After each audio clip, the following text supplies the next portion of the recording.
It was a great Sun Belt tournament here at our place. I thought the crowd was outstanding. The environment was outstanding. I think the players in the Sun Belt had a tremendous experience getting to play in front of a large, vibrant crowd at the conference tournaments. I thought that was really good. As far as our team, the challenge with ULM is just simply playing a team 4 times in a row and winning 4 times in a row, and also staying competitive in a good mental mindset in order to be able to win that 4th game. I thought the kids come out and did a really good job. Landry was really good. So we got that win, and we went to Texas State with Mullins, a really competitive, good pitcher, a great team, an NCAA team. And I thought we got off to a little bit of a rough start with Megan, and we brought Kendra in quickly, and I thought she was superb, outstanding. And our kids hit the ball really well. And Pisco's put the icing on the cake with that home run. And then we went to Marshall, a team we hadn't saw all year. Nestor, the pitcher, I need to remember the name because she really impressed me. I'd watched a lot of video, but I didn't realize how good she was. And she was outstanding. And we were able to get that game with a 1-0 win behind a great hit by Lauren Allred and phenomenal pitching on the championship game by Sam Landry. And I thought it was a really good test for us. I like the fact that our team was able to win different ways again and still win. I think we saw it over that last 10-game stretch of the season. We won a whole bunch of different ways, but we won. And so I was thrilled with the conference tournament results, and really felt good to get a 4th straight conference tournament championship to go along with the 4 straight conference wins, especially. The future looks good when you got a lot of freshmen, sophomores on the field playing key roles in those games.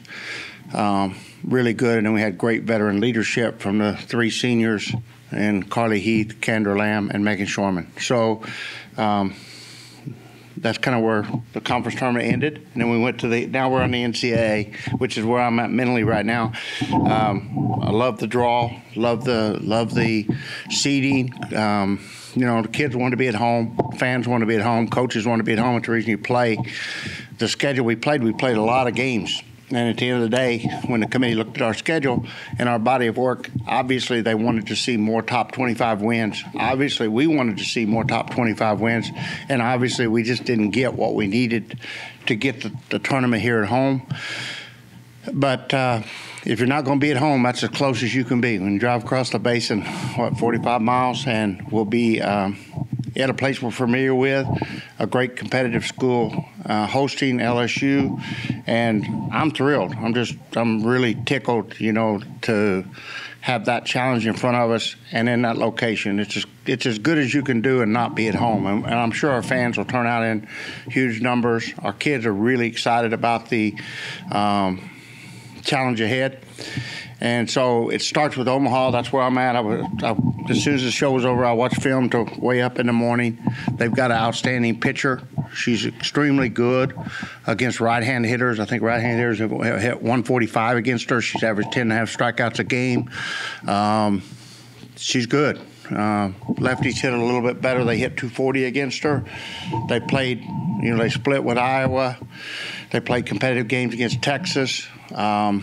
They beat Iowa State. They played some really good RPI teams. Central Arkansas 1-0. They're going to be a formidable opponent in round 1, which is really good because you're going to have a formidable opponent from now on, and that gets us awake. And we're going to have to really compete hard. They're outstanding coached. They make plays. Their coach is no travel ball coach, and those guys are dangerous. They know how to win, and he's doing a tremendous job with the athletes he's got there. And this is going to be a rough game. Their RPI is 90, but that's not a reflection of them. That's a reflection of the conference they're in and the opponents that they play based on location and geographic location and conference affiliation. This team can compete with a lot. If they played in the Sun Belt, they'd be up there in the RPI range where our schools are at, our top schools are at. So I'm excited about the matchup, and I think that our pitching's really good right now, and I'm thrilled with our defense. So I think that's going to be the key to keep this game low scoring, and we'll just play a really clean game, and that's the key against Omaha. Coach, obviously you echoed a lot of things that Omaha does really well for pitching and all of those things like that. But how important is it to turn around and employ that message that you're telling us into your team so they don't oversight and overlook Omaha looking ahead to LSU? Yeah, I think that's my job, and that's our coaching staff's job, just to keep them in the moment, and the moment has to go through Omaha. It has to be. There's no future if you don't get through that game, and that'll be our job, and we'll focus on that, and we'll do that. And then I think for that to happen with our players, it has to happen with our coaches. And I know that I want to have the best scouting report of the season on this game ready when we get to Friday at 2. So our players will do what we do. They'll reflect off us. They'll feed off us. And I'm all in on our Omaha. Maya's bat was a little quiet during this tournament. What do you do to kind of wake that thing back up going in forward? Just keep putting her on the lineup. She's going to be fine. The law of averages, she was 1 for 9, I believe, in this tournament, and she'll go. She wasn't striking out, just the ball wasn't falling. She'll put the ball in play, and she loves the big moment. Like, she loves these big moments, and she's going to love this regional. And she's played well on that field. So, and even though she didn't make the impact with her bat, she made the impact with her defense, with that catch and the throw. She's there every day, and her impact in our clubhouse, her swagger. She provides a lot of silent swagger leadership. The kids just look up to her and they feed off of her. So Maya's always important, and there's no doubt in my mind the kid's going to have an effect on these games this week. You mentioned Maya. Does it get overlooked, the fact that you're starting basically 4 true freshmen and 3 sophomores? Yeah, I don't know that it matters, really. I mean, I understand what you're saying, but the truth is, like, we got what we got. We got to play. And at this point in the season, you're a softball player. You're not really – it doesn't matter what you are, senior, sophomore, junior, you're a softball player. And our softball players have to play better than our opponents. And these kids are ready. They're tough. They're hard-nosed. They wouldn't be playing ahead of some of our upperclassmen as much as they are if they wasn't really good competitive softball players. So I don't know whether it's overlooked or not, but maybe to me as a coach, it's not really an important factor.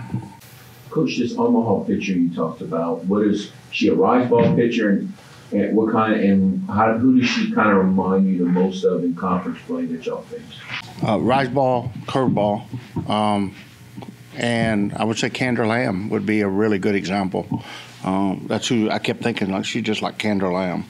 When I watched her, she goes up, she throws 67, 68 at times, moves the ball around. So that was a pitcher that kind of reminded me the most of. She throws harder than Lackey, similar in size. You could make a comparison probably to Lackey, as close as anybody in our conference that I can think of. Coach, obviously the overall key is to just take it one game at a time to get out of the regional. But outside of that, in your mind, what's a big key for this team to be out of the Baton Rouge Regional heading to a Super? I think that you have to take the postseason each day important. Between now and the last day of the Super Regional is 12 days. In that 12-day period, you have to get 5 wins. You can go 2 out of 3 to get out of the regional against the second-place team. You can get 2 out of 3 in the Super Regional, but between now and those 12 days, you have to win 5 games, and each round the stakes get a little higher. So these next 3 days, you only have 12 days to put yourself in Oklahoma City, and these next 3 days before the regional are critical. And there's, I just sent a text to our kids. be sure you're getting yourself mentally ready. Be sure you're getting yourself physically ready. Be sure you're getting your bats confident, doing the things you need to do with your drill work or your hitting work, whatever you need to do to be best, and then be sure you're ready to play great defense and run well by taking care of your body and doing everything right these next 3 days between now and Friday. And I think that you have to look at it like it's just a 12-day window, and so if you're only looking at 12 days, you've been working since September. Don't underestimate how important Tuesday is. Don't underestimate how important Wednesday is. And I think that's what I want these young kids and the new kids to really understand like how important this time period is. Coach Laney Crater, she's been a pinch hitter and in key roles. How has she handled that kind of back and forth in the different roles that she's played in the recent weeks?